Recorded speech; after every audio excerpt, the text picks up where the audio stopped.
مطلب کچھ لوگ اس کو جو ہے وہ گریڈز میں کنورٹ کرتے ہیں کہ 4 گریڈ کا ہوتے ہیں، grade 1، grade 2، grade 3، grade 4۔ Grade 1 اور 2 میں یہ ہوتا ہے کہ تکلیف ہوتی ہے لیکن وہ ظاہر نہیں ہوتی، وہ مطلب جو پخانے کی جگہ اس کے اندر کی طرف وہ ہوتے ہیں موقع، ٹھیک ہے، وہ باہر نظر نہیں آتے۔ اور گریڈ 3 اور 4 میں یہ ہوتا ہے کہ باہر ہوتے ہیں اور بلیڈنگ بھی ہوتی ہے، باہر نکل آتے ہیں۔ کچھ لوگ ان کو کہتے ہیں کہ انٹرنل اور ایکسٹرنل، بلیڈنگ والے، بغیر بلیڈنگ والے، یہ اس قسم سے ڈیوائیڈ کرتے ہیں۔ اب یہ جو ہے یہ ہیمورائڈ اور پائلز ہیں۔ جو فشر ہے وہ بالکل الگ چیز ہے۔ فشر یہ ہے کہ جو ہماری پخانے کی جگہ ہے اس کے اندر سے زخم بن جاتے ہیں۔ میں یہ تمام باتیں اردو میں واضح طور پہ اس لیے کر رہا ہوں تاکہ سننے والوں کو بھی پتہ چلے کہ ہم نے واضح ہر چیز جو ہماری تکالیف ہیں اس کو بتانا ہے، اس کے بتانے میں کوئی شرم نہیں محسوس کرنی۔ عموماً یہ دیکھا گیا ہے کہ اگر ڈاکٹر انگریزی استعمال کر رہا ہے تو مریض کہتے ہیں یہ بہت اچھا ڈاکٹر ہے، اور اگر وہ اردو میں بتا رہا ہے تو وہ کہتے ہیں اس کو تو کچھ آتا ہی نہیں ہے۔ لیکن کیونکہ ہمارا یہ نہیں ہے کہ ہم اپنے آپ کو اچھا قرار دلوائیں لوگوں سے، ہمارا مقصد یہ ہے کہ جو معلومات ہے وہ تمام لوگوں تک بآسانی، جس طرح لوگوں کو سمجھ آ سکے، وہ ہم انفارمیشن ان کو دیں، ان کو پوری معلومات دیں جس سے لوگ سمجھ سکیں اور اپنی صحت کا خاص خیال رکھ سکیں۔ تو اس لیے میں اس قسم کے ورڈ یوز کر رہا ہوں، لفظ استعمال کر رہا ہوں کہ عام فہم ہر انسان جو بالکل ان پڑھ ہے لیکن وہ بھی اگر یہ ویڈیو دیکھے تو اس کو بھی سمجھ آ جائے کہ بیماری میں ہم نے کیا کیا علامات ہوتی ہیں، ہمارے ساتھ کیا پرابلمز ہوتے ہیں اور ہم نے کس طرح ڈاکٹر کو جا کے بتانا ہے اپنی۔ تو فشر کی بات کر رہا تھا کہ فشر وہ ہوتا ہے کہ اینس کے اندر جو پخانے کی جگہ اس کے اندر زخم بن جاتا ہے، ٹھیک ہے، اور اس زخم سے جب پخانہ لگ کے گزرتا ہے تو پھر اس میں تکلیف ہوتی ہے اور پخانے کے ساتھ ساتھ کچھ خون بھی آتا ہے، وہ ہوتا ہے فشر، وہ ایک الگ چیز ہے۔ ہم اس کو بھی جو ہے اردو میں بواسیر ہی کہتے ہیں کہ یہ بواسیر ہے، پخانے کے ساتھ خون آ رہا ہے، تکلیف ہو رہی ہے، جلن محسوس ہو رہی ہے، پخانے کے بعد بھی کافی دیر تک جلن ہوتی ہے۔ دوسرا ہوتا ہے اینل فشر۔ اینل فشر تیسرے نمبر پہ آتا ہے اینل فیسٹولا۔ اب فیسٹولا جو ہوتا ہے وہ فیسٹولا ہم اس چیز کو کہتے ہیں کہ ایک نالی ہو جس کے دونوں طرف سوراخ ہو، اس کو فیسٹولا کہا جاتا ہے۔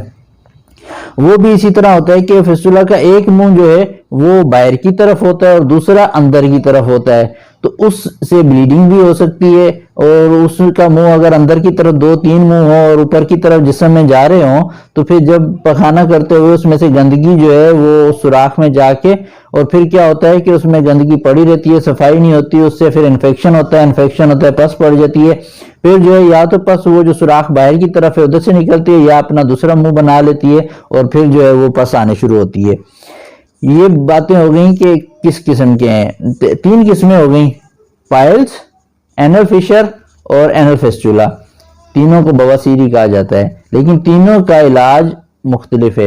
اب جو پائلز ہیں اس میں یہ ہوتا ہے کہ اگر ہم بیماری کو سمجھیں کہ بیماری ہوتی کیسے ہے، تو ہماری جو پخانے والی جگہ ہے اس کے اندر سے، جس طرح ہمارے پورے جسم میں نسوں کا نظام ہے، اسی طرح اس نالی کے اندر بھی نسیں موجود ہوتی ہیں، ٹھیک ہے۔ اب وہ نسیں جب ٹائٹ ہوتی ہیں، جس طرح جب ہم نے دیکھا ہوگا کہ ہم خون کا جب سیمپل دینے لیبارٹری جاتے ہیں تو لیبارٹری والے الیکٹرونک گیٹ باندھتے ہیں، وہ کس لیے باندھتے ہیں؟ تاکہ نس ابھر کے سامنے آ جائے۔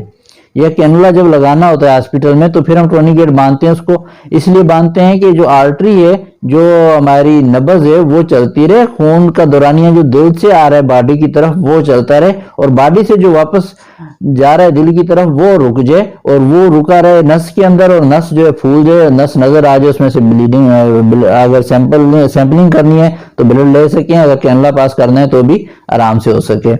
تو یہ تو ہوتا ہے وقتی طور پہ کہ ہم نے تھوڑا سا باندھا اور نس ابھر گئی۔ اب یہ صورتحال جب پخانے کی جگہ میں مستقل چلتی رہے گی، مطلب وہ اس کو پیچھے سے پریشر پڑتا رہے گا اور وہ مستقل نس ابھرتی جائے گی، پھر یہ ہوتا ہے کہ وہ ابھرتے ابھرتے نس موٹی ہو جاتی ہے، اور جب وہ اندر ہی رہتی ہے تب اس کو کہتے ہیں کہ یہ پائلز کا جو ہے سٹیج 1 ہے، سٹیج 2 ہے، یا انٹرنل پائلز ہے، ٹھیک ہے۔ اور جب وہ نس اندر والی ہوتی ہے وہ اندر رہتی ہے، تب یہ ہوتا ہے جب وہ زیادہ ہو جاتی ہے، بہت زیادہ، تو پھر وہ اندر سے باہر آ جاتی ہے، پھر وہ سٹیج 4 ہو جاتی ہے، ٹھیک ہے۔ اور بلیڈنگ بھی ظاہری بات ہے، جب اس میں سے پخانہ لگ کے گزرتا ہے تو وہ اس میں سے بلیڈنگ ہوتی ہے، وہ ہوتی ہے. اور دوسرے نمبر پہ یہ کہ جو باہر کے حصے والی پخانے کے بالکل آخری جو نالی کا حصہ ہوتا ہے ادھر والی نسوں کے ساتھ جب یہ ہو جائے تو ادھر سے بھی بلیڈنگ بھی ہوتی ہے اور وہ پھول کے باہر بھی آ جاتی ہیں اور خود ہی پھر اندر بھی چلی جاتی ہیں, تو وہ سٹیج 3 میں آ جاتا ہے. بہرحال یہ ساری ہو گئی بواسیر کی ٹائپس. اب اس بات پہ آ جاتے ہیں کہ یہ بواسیر ہوتی کیوں ہے. لوگ شرماتے ہیں یہ بتاتے ہوئے کہ ہمیں بواسیر ہے, لیکن اس میں کوئی ایسی شرمانے والی بات نہیں, بیماری ہے. ٹھیک ہے, ہم یہ کہتے ہیں کہ بیماری جو ہے وہ ہماری اپنی غلطیوں کی وجہ سے آتی ہے, لیکن اس کو شفا اللہ تعالیٰ دیتا ہے. ٹھیک ہے, تو بیماری ہماری غلطی کیا ہے. اب جو بواسیر کی مین وجوہات ہیں ان میں سب سے پہلے آ جاتی ہے کہ ہماری خوراک. ٹھیک ہے, اگر ہم جو ہے وہ زیادہ تر تلی ہوئی چیزیں کھا رہے ہیں اور جو ہے کیا اس کو کہتے ہیں, ایسی چیزیں کھا رہے ہیں جس کے اندر فائبر نہیں ہے. ٹھیک ہے, اگر وہ ہم چیزیں زیادہ کھا رہے ہیں تو پھر ہمارا جو ہے وہ قبض ہو جاتا ہے, جس کو کانسٹیپیشن کہتے ہیں. تو جب قبض ہو جاتی ہے تو قبض کے ساتھ جب پخانا آتا ہے تو وہ کیونکہ جگہ تو نالی تو ایک مخصوص نالی ہے, اس کا ایک تھوڑا سا اسٹریچیبل ایسا ہے کہ وہ تھوڑی سی پھیل سکتی ہے, بڑی ہو سکتی ہے, لیکن اتنی زیادہ تو نہیں. لیکن جب وہ قبض کے ساتھ پخانا آتا ہے تو پھر کیا ہوتا ہے کہ وہ پریشر سارا جو ہے وہ ان وینز پہ پڑتا ہے. اچھا, جب وین پہ پریشر پڑتا ہے تو پھر وہ وین جس طرح پہلے بتایا کہ پھول جاتی ہیں اور پھر یہ سارے پرابلمز ہوتے ہیں.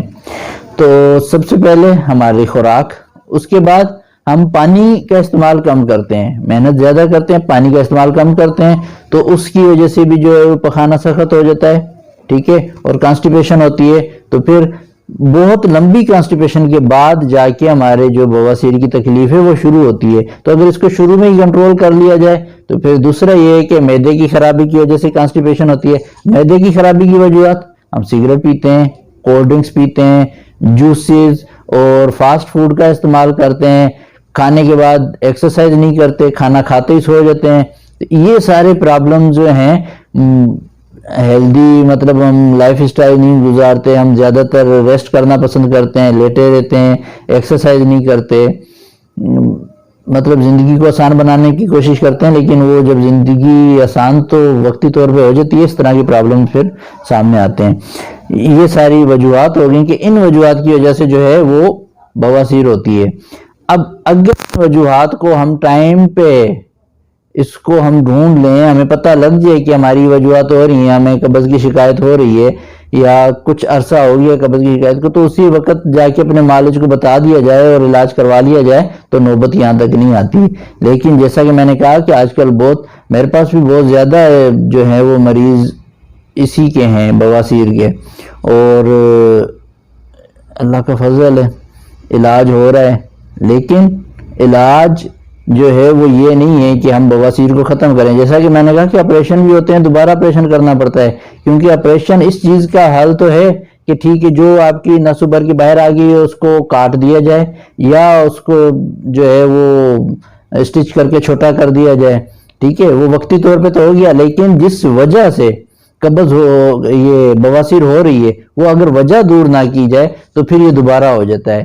ہومیوپیتھک میں بھی اسی طرح ہے کہ ہومیوپیتھک علاج جو ہے وہ وقتی طور پہ یہ اس کو جس طرح جسم میں ویسے ویریکوز وین ہو جاتی ہیں, اسی طرح یہ وینز بھی پھول جاتی ہیں, تو ان کی دوائی دے کے وین کو جو ہے وہ اپنی جگہ پہ واپس سے لے آیا جاتا ہے. لیکن اگر مین وجہ اس کی نہ ختم کی جائے, اگر اس کا علاج نہ کیا جائے اور اپنی خوراک کو تبدیل نہ کیا جائے, اپنا لائف سٹائل چینج نہ کیا جائے, تو یہ بیماری دوبارہ سے آ جاتی ہے.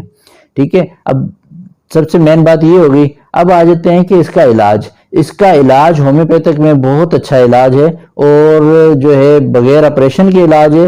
ہومیوپیتھک کے ڈاکٹر شروع سے ہی جو ہے وہ کئی چیزوں کے آپریشن کے خلاف ہیں.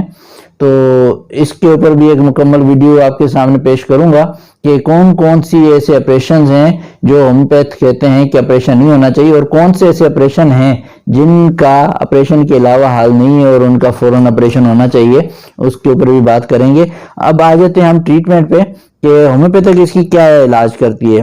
ہومیوپیتھک میں جو ہے بہت سی دوائیں اس کے لیے استعمال ہو رہی ہیں. وہ جیسا کہ میں نے پہلے بتایا کہ بواسیر کی ٹائپس ہوتی ہیں, بواسیر کی قسمیں ہوتی ہیں, اور آپ کے جو سائن اور سمٹمز ہیں اس کو دیکھ کے ہومیوپیتھ ڈاکٹر جو ہے وہ آپ کا علاج کر سکتا ہے, اور اگر آپ اس کو مکمل تفصیل بتائیں گے تو پھر آپ کا صحیح علاج ہوگا. تو مختلف دوائیں جو یوز ہوتی ہیں وہ میں آپ کو بتا دیتا ہوں. اس میں ایک ایلوس ہے, ایک نیکسوامیکا ہے, پیونیا ہے, نیٹرامیور ہے, فلورک ایسڈ ہے, سلفورک ایسڈ ہے, سلفر ہے, کولنسونیا ہے, کلکیریا کارب ہے, لائکوپوڈیم ہے, چیریڈونیم سے بھی اس کا علاج کرتے ہیں, اور ہیمامیلس ہے.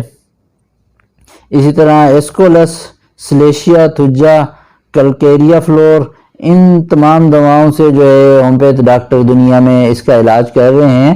جو آج ہم علاج آپ کو بتا رہے ہیں اس میں ہم نے اس طرح کیا ہے کہ جو صرف مریض اپنی مکمل علامات نہیں بتاتے, صرف بتا دیتے ہیں کہ بواسیر ہے, تو پھر اس کا ایک مجموعی نسخہ تیار کیا ہے جس میں انٹرنل ایکسٹرنل بلیڈنگ اور فشر کا علاج ہے, لیکن اس میں فسچولا نہیں ہے. وہ آپ کو سارا کچھ جو ہے وہ ڈاکٹر کو بتانا پڑے گا پھر.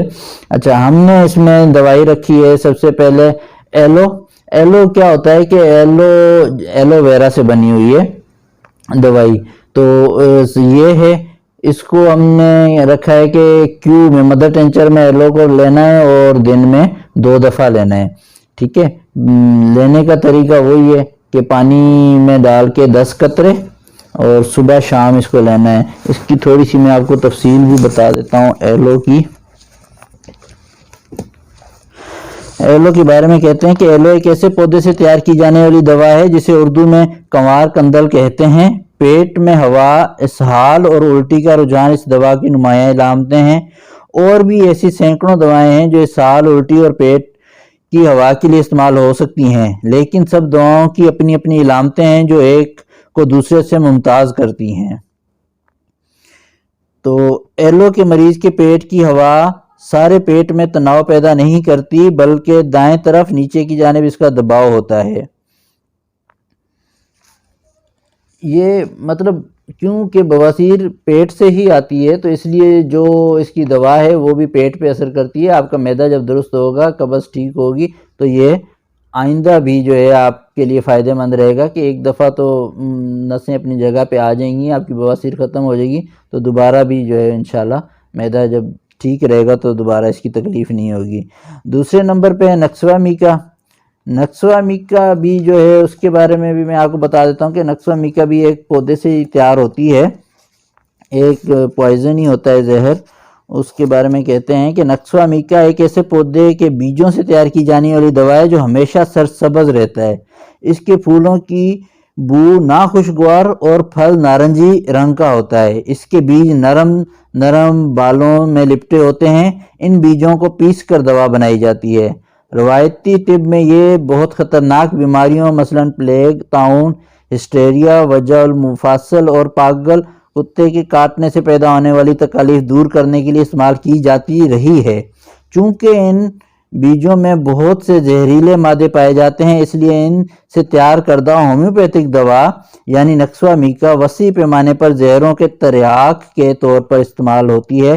ایسے مریض جو ہر قسم کی دوائیں بہت زیادہ مقدار میں استعمال کر چکے ہوں, ان کو نکسوامیکا دینی چاہیے, کیونکہ یہ اکثر دواؤں کی پیدا کردہ علامتوں کو دور کر کے مریض کی تختی صاف کر دیتی ہے.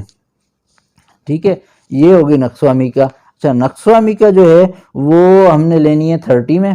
نکسوامیکا 30 میں اس کو یا تو قطرے لے لیے جائیں تو سب سے بیسٹ ہے کہ 2 قطرے صبح دوپہر شام زبان پہ ڈال لیے جائیں. تو اگر زبان پہ ڈالنا صحیح نہیں لگتا, بعض لوگوں کو ذرا تیز محسوس ہوتی ہے ہومیوپیتھک دوا, تو ان کے لیے یہی ہے کہ آدھے کپ پانی میں یا 2 گھونٹ پانی میں 8 سے 10 قطرے نکسوامیکا 30 کے ڈال کے تو صبح دوپہر شام وہ لے لیے جائیں. اچھا, تیسرے نمبر پہ اس پہ ہم نے رکھی ہے ہیمامیلس. ہیمامیلس بھی کیو میں لینی ہے, اور یہ بھی جو ہے وہ کیا اس کو کتنے پانی میں ڈال کے صبح شام لینی ہے. اچھا, اس کے ساتھ جو دوسری دوائی ہم نے رکھی ہے وہ ہے ایسکولس.